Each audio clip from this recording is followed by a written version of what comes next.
Okay, so that was the unboxing of our Steam Rabbit mechanical squank mod clone, and honestly, I like it. Uh, it hits really strong, and I have an LG HE2 in here, so I I haven't looked up that battery yet, but I have this built usually for my LG HG2s, and those are 3000 mAh 20 amp batteries, and it hits really good. It has a 0.33 ohm build in it. It's a dual coil 5 wrap, and it's a single core Clapton 26 gauge Canthal as the core, wrapped with 32 gauge Canthal, and it hits really good. I really do like the contact and everything in there. The only problem that I have is you constantly got to look. Sometimes it will spark over here, and there's a couple of reasons why. I found out why. The bottle leaks sometimes, not all the times, but it could also be the condensation from it also, and the positive terminal will get a little damp. So you got to clean your connection. I haven't actually cleaned mine yet. I just take it out, wipe it off and everything, throw it back in, I'm good to go. Second thing is when you adjust the 510 in here, it's a mechanical, you have to adjust it, it's not a spring load. So when you change your addies and everything, some will fit, some won't. So you'll have to check and see basically what will work for your addy. I can't see it. There we go. But it is a really good mod for the price that you paid. I paid 26. Well, it was a birthday present, and that's what I wanted. I wanted this. I got it from Amazon.com, and you can see the half the rabbit right here, and there is a little rabbit up here. I'm rocking the dead rabbit.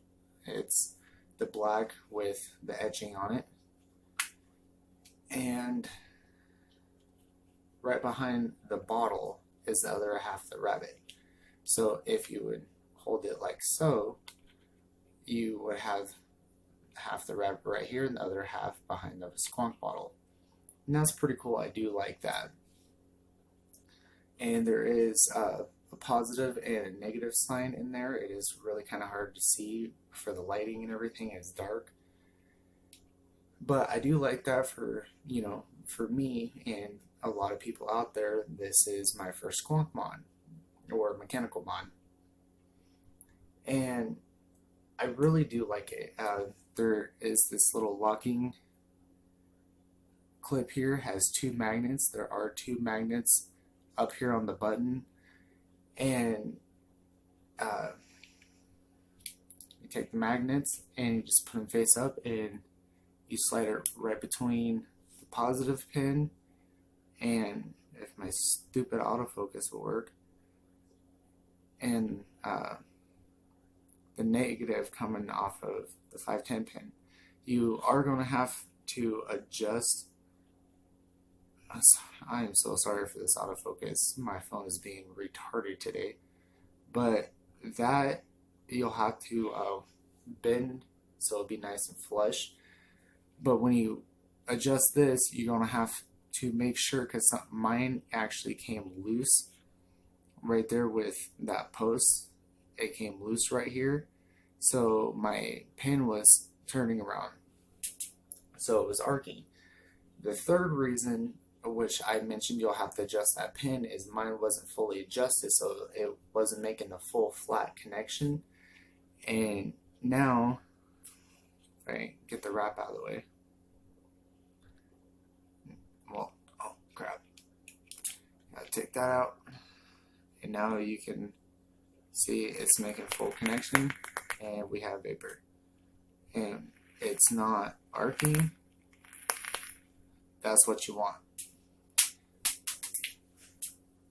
I have used this for a few days now, and it has actually been a pretty satisfying vape. It hits really good, especially with the build that I have in it. I am actually pretty satisfied. The bottle, it could be better because it's metal on silicone thread in there. So if you don't do it right, you will end up getting leaking. I've filled it completely full, and I've only had some leaking, not very much off of it. For how much different clones out there, their bottles and stuff like that, there's been a lot more leaking. And what I did, because they give you a ribbon to pretty much wrap around your battery, and then you can just grab it and pull it out. Well, I did so I don't have so much slack, and it actually doing that destroyed one of the wraps on my LG HG2s. So I have to go and get that wrapped, and it's trying to do that to the LG HE2, which this is actually my brother's battery, so I don't want to damage that battery at all because it's not mine, for one. And, well, for one, it's not safe. Two, it's not mine. But I just took some super glue and I wrapped it around, and it was perfect in there. And I just glued mine on the side. It's not touching anything. I just put a couple of dabs on the ribbon and just let it dry. And now it acts like normal. You pull it out and it pulls the battery out, and it makes it so much easier, especially if something is going wrong. You can pop the battery out really quick and get the battery out of the mod. So what I like to do with the clip is you put it right between the 510 and the battery, and it will magnetize to the battery, which it's safe. I've done the research, and a lot of people say it's safe. It doesn't do anything to batteries, and that's why they put magnets on the doors, so it will actually magnetize to the battery. But I just hold mine up there out of the way, and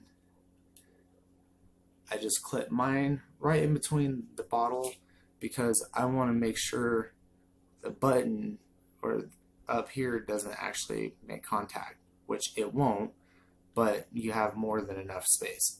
And the magnets on this are actually pretty good. I have smacked it on my hand. I mean, you really have to like beat the thing for it to slide down. I don't suggest that you put it in your pocket. What I always do is, because it's a single 18650 mech mod, you always gotta carry a spare battery, especially if you're going out and about. So I got my little battery case here, and I always have my spare battery in it, something like that, and you can carry 2 batteries in this case. So what I'll do is I'll put the lock key in between the fire button so it doesn't fire, like so, and I will take the battery out and put it in the case, and then I'll put them both in my pocket. That way you know for a fact, obviously there's not a battery in it, so it can't fire in your pocket. Because it is a mech mod, there is no computer, there is no MOSFET chip, there's no nothing. This is a full mechanical mod, and you are the computer. You are the safety for the mod. So if you do get something like this, this is not for a beginner. If you're switching over into mechanical mods and you know what you're doing, you're building safe, you're not hot spotting, and you always build on either a regulated mod, that's something that has a chip, or I prefer an ohm reader, but I don't have an ohm reader. So I either use my G-Box or I use my IPv3 Li. That's what I like to use. And then when I know my build is safe, it's good to go, I have it wicked, I have it juiced on the regulated mod, and I fire it, I know for a fact where the build is, because when you build, you'll, like, this build came out to a 0.35, somewhere around there. I wicked it, I juiced it, it's a 0.33, 0.34, depending on which mod you put it on. I've had one mod that said 0.34 and one mod that said 0.33. There's no shorts. My screws are tight. Everything's good to go. And everything's safe if you're in between one ohm and there's no hot spots, there's no shorts. You know, when you clip your leads, there's no leads inside your deck or anything like that. So pay attention, know what you're doing, know Ohm's law, know what your batteries can handle, and build within that parameter. Don't build a 0.07 build or something like that without knowing what your batteries are, because yes, your mod could probably take it, but most likely your batteries can't, and you're going to vent your battery and it's going to explode and overheat. So know what you're doing, learn battery safety, which you should be learning anyways, and definitely pay attention to your wraps. If you start getting tears in your wraps, don't use that battery. Go and get it rewrapped. It's not expensive. You can go into your local shop like I do, and it costs me $1 a battery to get them rewrapped. So that's a good price. Anyways, that's what I have to say about the Steam Rabbit clone from Amazon, where I got it from. Anyways, last I know that mine and a couple others were the last ones to go out. I don't know if they're going to have another one, so you're just going to have to look around. But I love mine. I'm very satisfied with it. I'm always making sure everything's safe, and it's a great vape. So let's go ahead and squonk it. And you see the air bubbles pop up. Now we're good to go and take another vape.